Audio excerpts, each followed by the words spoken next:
আসসালামু আলাইকুম। আমন্ত্রণ জানাচ্ছি বন্ধুরা সবাইকে নতুন আরেকটি ভিডিওতে। বন্ধুরা কি অবস্থা, সবার কেমন আছেন? আশা করি সবাই ভালো আছেন। আমি আলহামদুলিল্লাহ ভালো আছি আপনাদের দয়ায়, আল্লাহর রহমতে। তো আজকে টুকিটাই কিছু আপডেট দেখাবো আপনাদের।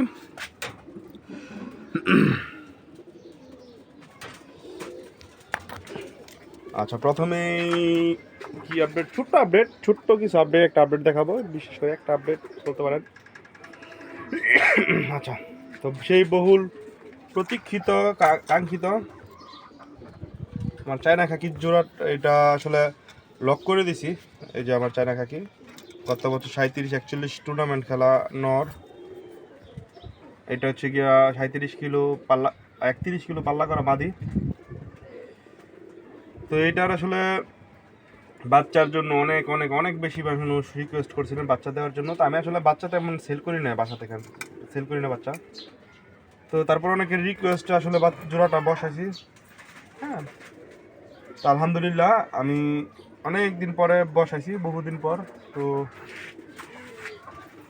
2 জোড়া ডিম নিছি আমি। 1 জোড়া আসলে আমি মাঝে মাঝে করি কি, আমার যত ভালো কবুতরই হোক আমি মাঝে মাঝে এগুলোকে মাতৃত্বের স্বাদ যেটাকে বলে, এই মাতৃত্বের স্বাদ দেওয়ার চেষ্টা করি আমি ব্যক্তিগতভাবে। অনেকেই আছে যারা দামি কবুতর বা ভালো কবুতর ধরে দেয় না, আমি দিই মাঝে মাঝে কম। আচ্ছা, প্রথমে আমি দেখাচ্ছি বাচ্চা। আচ্ছা, এটা হচ্ছে গিয়ে আমার ফোস্টার করে দিয়েছি। হ্যাঁ, ফোস্টার করে দিয়েছি এই জোড়াটার নিচে। তো এই যে বাচ্চাটা, আলহামদুলিল্লাহ 2টা বাচ্চা। এগুলো হচ্ছে আমার এই যে চায়না খাকির বাচ্চা। তো আলহামদুলিল্লাহ আল্লাহ পাক, দেখি কি অবস্থা এখনো পর্যন্ত। আলহামদুলিল্লাহ সুস্থ আছে, ভালো আছে বাচ্চাগুলো। তো বড় হোক, দেখি কি করা যায়। জোড়া আমি দিতাম না এখন। 1 নম্বর ব্যাপার হচ্ছে কি, আমি এই নটটা কবুতর জোড়াটা লক করে দিব, উড়াবো না। হ্যাঁ, তো ওই জন্য মূলত জোড়া দেওয়া। আর অনেকে রিকোয়েস্ট করছিল, অনেক বেশি মানুষ, অনেক অনেক বলে বোঝাতে পারবো না আসলে। তো যাই হোক, আচ্ছা, তারপরে এইখানে এই যে বাচ্চা ফুটছে, আর এইখানে পরবর্তী যে জোড়াটা আছে এটা নিচে বসছে। 2 জোড়া বাচ্চা নেওয়ার ইচ্ছা আছে, যে সব ঠিকঠাক থাকে আর কি, আলহামদুলিল্লাহ ইনশাল্লাহ। না যদি ঠিক থাকে 2 জোড়াই, আবার হয়তো বা টেস্টে চলে যাবে। আর আচ্ছা, এই যে আরেকটা আপডেট, এটা একটা মাদি কবুতর, অতিথি কবুতর। তো কবুতরটা সুন্দর, মাশাআল্লাহ একটা খুব সুন্দর কবুতর। এই কবুতরটা গতকালকে আসছে বাসায়। আর প্রথমে বলিনি আমি, কবুতর আসলে যদি আসে, হ্যাঁ, আমি আটকাই না এইভাবে। আমার বাসায় আসলে আমি কবুতরে খাবার টাবার দেই, খাবার টাবার দিয়ে ছেড়ে রাখি। যদি চলে যায় চলে যাক।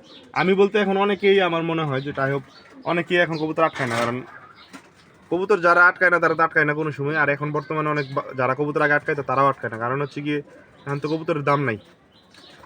তো এই অতিথি কবুতরটা যদি আপনাদের কারো হয়ে থাকে, প্রুফ দিয়ে নিয়ে যাবেন, সমস্যা নেই। আমার বাসা হচ্ছে নরসিংদী সদরে। তো অতিথি কবুতরটা কারো হয়ে থাকলে আপনারা প্রুফ দিয়ে নিয়ে যাবেন। মূলত এটার জন্য দেখানো। তারপরে এখানে এক জোড়া কবুতর এমনিতে দিয়ে রাখলাম। এই যে জোড়া দিয়ে রাখছি কারণ হচ্ছে গিয়ে এই নটটা মুড়াই না, এটা হচ্ছে আমার কিনা কবুতর, সিলমারা কবুতর, গত বছরে কিনা ছিল, এটা বাচ্চা করছি আমি। আর এটা একটা মাদি কবুতর সাথে দিছি, যেটা ডিস্টার্ব করে আমাকে প্রচণ্ড। হ্যাঁ, নতুন একবারে 5-6-7 পরের 7-8 পরের হইব সম্ভবত। কবুতরটা ডিস্টার্ব করে অনেক, আমার বাকি কবুতরগুলোকে ফ্লাইং করাইতে সমস্যা হয়, এটা ডিস্টার্ব করে। তো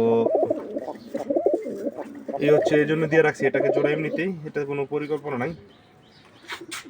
আর মুরগিগুলোর আপডেট যদি দেখাতে হয়, মুরগিগুলো সবগুলো সেল করে দিয়েছি, একটা মুরগি রেখে। এটাও রাখতাম না, এটা বাচ্চা ছিল, বাচ্চাগুলো নষ্ট হয়ে গেছে, সমস্যা আর কি মুরগিগুলো একটু নিয়ে, তো এই জন্য সেল করে দিয়েছি।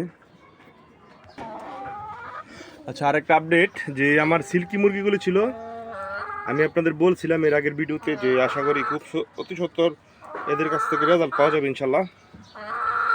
তো আলহামদুলিল্লাহ এরা ডিম পারছে, একটা খুশিরও খবর। আর একটু আবার টেনশনের বিষয় আমার জন্য, একটা বিষয়, সেটা হচ্ছে ডিম পারছে 3 দিন আগে একটা।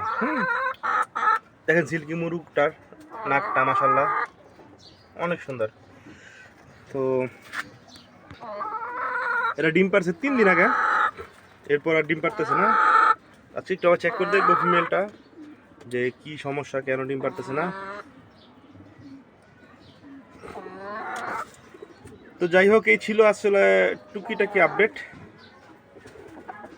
তো এরকম আরও আমার আপডেট পেতে এবং সামনে যেহেতু পার্লার সিজন আসতেছে, পার্লার ভিডিও পেতে আপনারা সবাই আমার চ্যানেল সাবস্ক্রাইব করে রাখতে পারেন এবং পাশে থাকা বেল আইকনটি ক্লিক করে রাখলে সবার আগে চলে যাবে আমার ভিডিও আপনার কাছে।